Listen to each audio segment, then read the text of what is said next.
battery. Okay, on the inside of the vehicle now, the most important control panel is this here. And this button here is to turn on your 12-volt batteries. So you would turn this on when you come to get your motorhome ready to go away and you want to get the fridge cooling, and you would only turn it off at the end of when you're finished with it and you're putting your vehicle away. Last thing, turn that off. Leave it on while you're camping. Otherwise you turn off your fridge, you turn off the water pump, you turn off everything. First of all, we have two buttons here. This lower one in the trend is the Fiat battery, so you'll see it's charged there. So long as it's in the white, 12 volts and above, it's fine. That will charge more as you drive.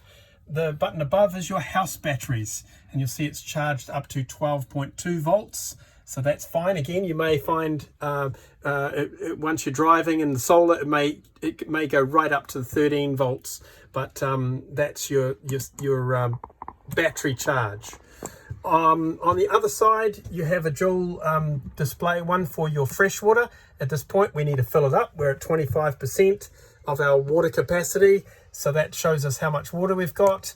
The bottom button is your grey water, and we press it, it doesn't show anything. Our grey water is empty. So once that lights up, when you press that, you'll know when it's time to empty your grey water or fill your fresh water. Now the voltage display here, if you want something more accurate, this display is for your solar. This little sunlight icon here means it's charging from solar. It's 3.4 amps is being drawn at the moment. It's 12.5 volts, your batteries, and you've got 148 amp hours on your battery. So this is a more accurate display of your solar and battery power. And 2 kilowatts you can draw on from there. So, so there you can monitor your solar and battery. Moving on to the trimmer unit, this is for heating the water in your motorhome or the air. We have a menu across there, one which is temperature inside the vehicle, one which is water heat temperature, the next one is gas or electric, and finally fan. Now if I roll the dial across to the third icon, you'll see it's on EL2, that is electricity if we're plugged into 240 volt.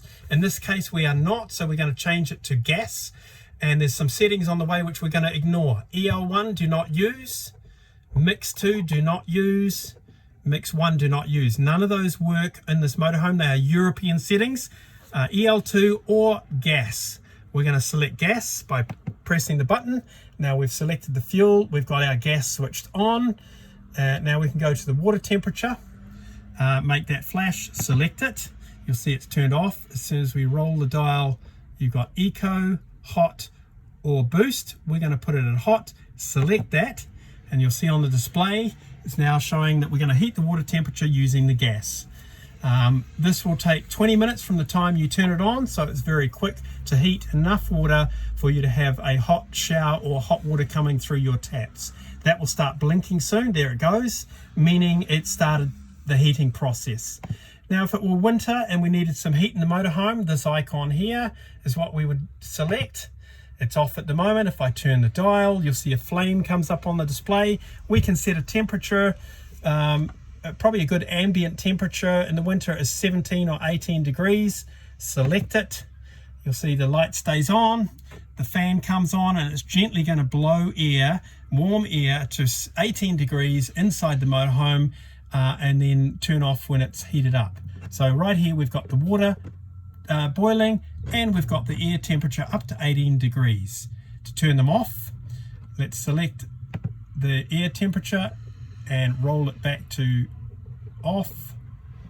Select. We've turned off the heating now, and we're going to turn off our hot water by rolling to the hot water icon, press it, roll it back to off, select, and there's nothing on the task line there. Now you'll have an instruction sheet for turning your heating and water on and off with your vehicle. The other icons here, this is a timer. At the bottom here, we don't recommend that. You can leave your heating on during the winter all through the night, perfectly safe. Leave your gas on, leave your heater on, set it at a nice temperature.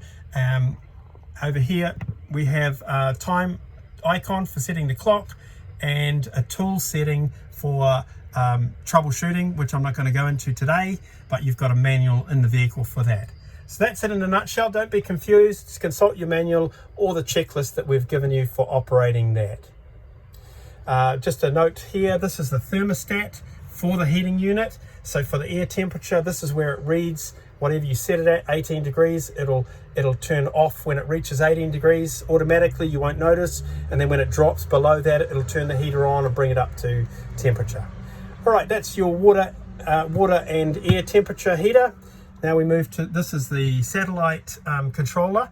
You'll see down here we have a TV installed, and if I grab the remote, as long as your 12 volt is on, we'll turn the TV on with the power switch, which is here or around the back.